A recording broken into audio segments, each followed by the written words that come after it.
Hello, I'm Chantelle, Chef-patron of Tredwells in London. I hope everybody is staying healthy, staying at home and staying safe. Ahead of a long Easter weekend, I wanted to share a few tips and a recipe for you to cook at home.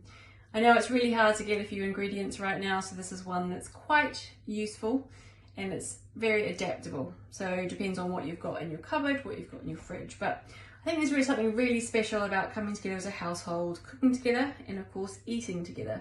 And it is Easter after all. So this recipe is going to be a kind of take on a roast, but using all vegetables. If you want to adapt it to be plant-based, that's absolutely possible too. You just need to sub in some oil for the butter. The recipe I'm going to share with you today is one I've created especially for these times. It is a whole roasted and stuffed cabbage.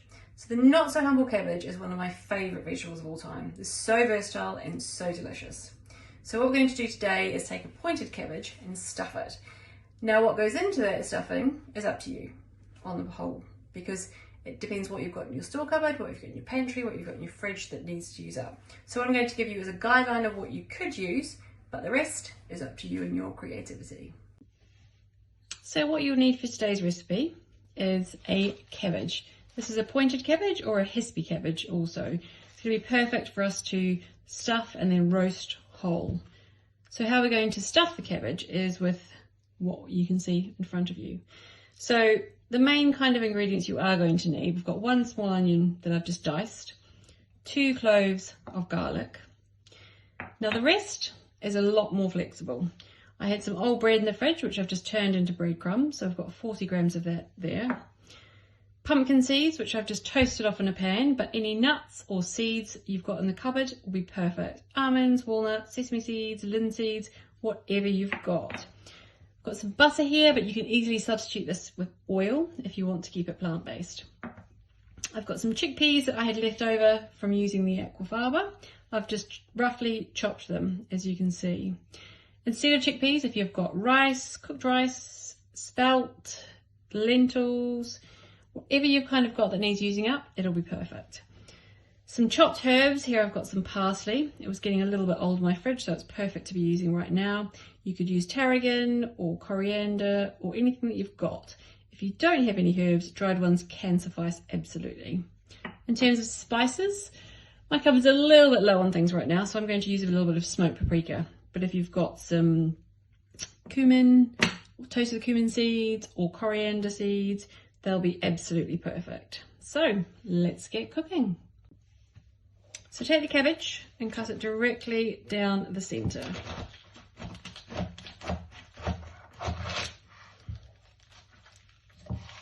If you remove these large outer leaves, we're going to use those to also add to the stuffing. So just set those aside for a moment. Now we've got the cabbage here. If we just cut the base of it off, because it's not the most tasty part of the cabbage. And then what we need to do is remove the centre. So if you just pull out probably about half of it, depending on how big your cabbage is, gently just tease that out like so. I'm going to take a little bit more out of that. So it's got a cavity in there, which is going to be perfect for the stuffing.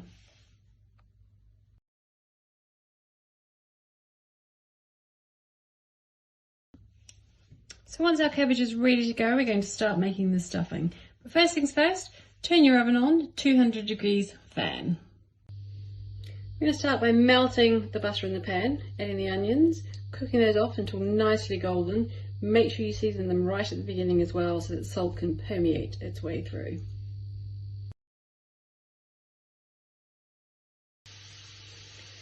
Talking about substitutions, if you don't have an onion, leek is perfectly fine, red onion is fine, spring onions are fine, shallots. There's plenty of alternatives to use, so again, just use what you've got in your fridge. So the onions are looking nicely golden and they're smelling amazing.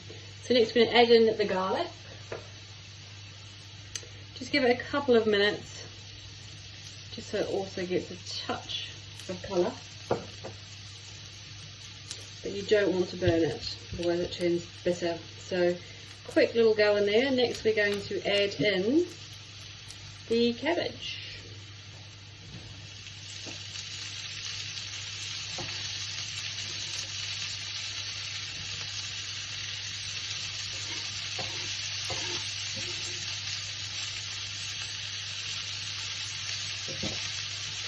So you want to cook this down until most of the liquid comes out of it and it's nicely wilted.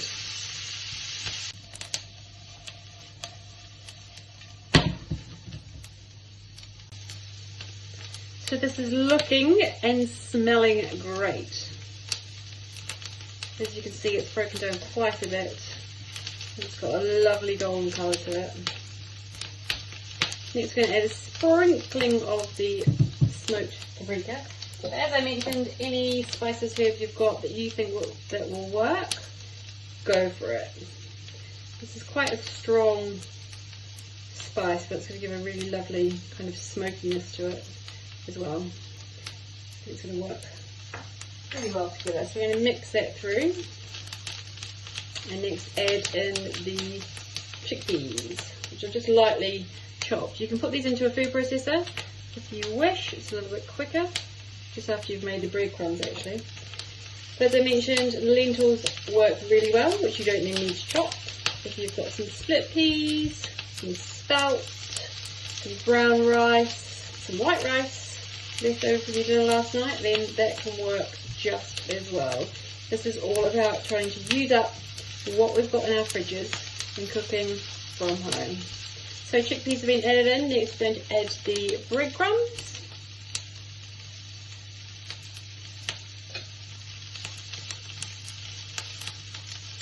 And the toasted pumpkin seeds, which is going to add a little bit of texture and crunch to the overall dish.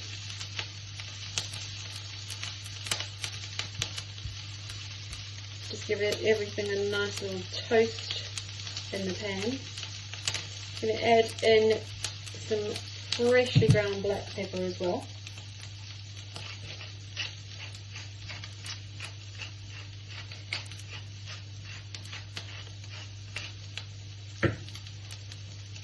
Couple of minutes longer and we'll be ready to add it into our cabbage for the next step. So when everything's had a little toast in the pan, we're going to finish off with the herbs. Got stalks and everything in there, because right now we'll just make the most of what we do have in our fridges. Turn the heat off, let that cool slightly while we do the next step. Yum, it smells amazing. So we are now ready to assemble. I've just melted a little bit of the extra measure of butter, and we're just going to brush that on the inside of the cabbage. If you can get beneath any of those leaves, then that's exactly what we want. Sometimes they're a bit tight, so you may not be able to get all the way in. So if you use about half the butter for each cabbage half,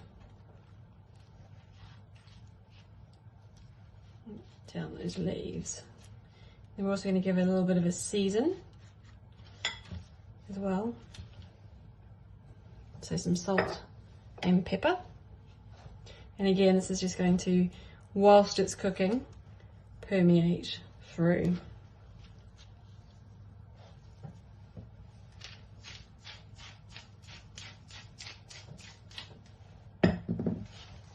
So we are now ready to stuff our cabbage. You probably will have a little bit of extra mix, but that's great because it can be used in lots of delicious things.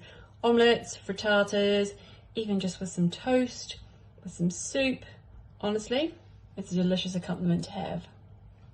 So, pick up your cabbage.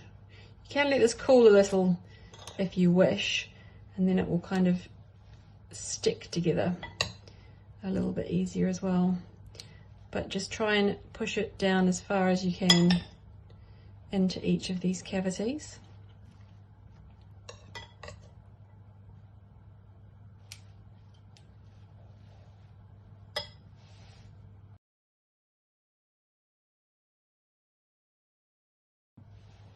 So our cabbage halves are ready to put together.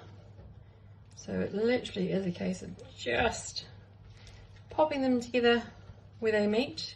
I've got some foil. So I'm going to lay that like so. Whilst you're holding it as well, let's just finish off with the rest of that melted butter. Then we're going to wrap it up, bake it so it cooks through, and then we'll give it a quick blast without the foil so it gets nice and crispy on the edges.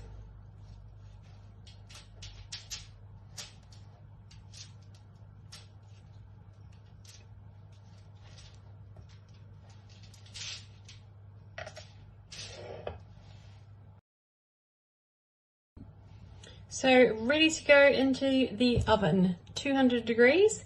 We'll put it in there for 25 minutes, then we'll give it a check. So here we have our final roasted and stuffed cabbage. So as you can see, nice crispy leaves on the outside, and then on the inside you've got all that delicious stuffing as well. So I hope you enjoy that. In terms of serving it, you could serve it like a traditional roast, so the roast potatoes on the side, carrots and a gravy, or else you could keep it a bit lighter and serve it with some salad, some steamed green vegetables, some salsa verde on the side as well. So it's quite a versatile dish, great eating cold as well, just reheat it in a pan. So I hope you enjoy. So that's it from me. I hope you all enjoyed the recipe today and also the tips that I've given you in terms of how you can substitute things with what you've got in your cupboard and also in your fridge. If you'd like to see more recipes from me, then please do visit the Great British Chef's website. And for more Vitality recipes, please follow their social media channels. So wishing everybody a really safe, healthy and happy Easter at home.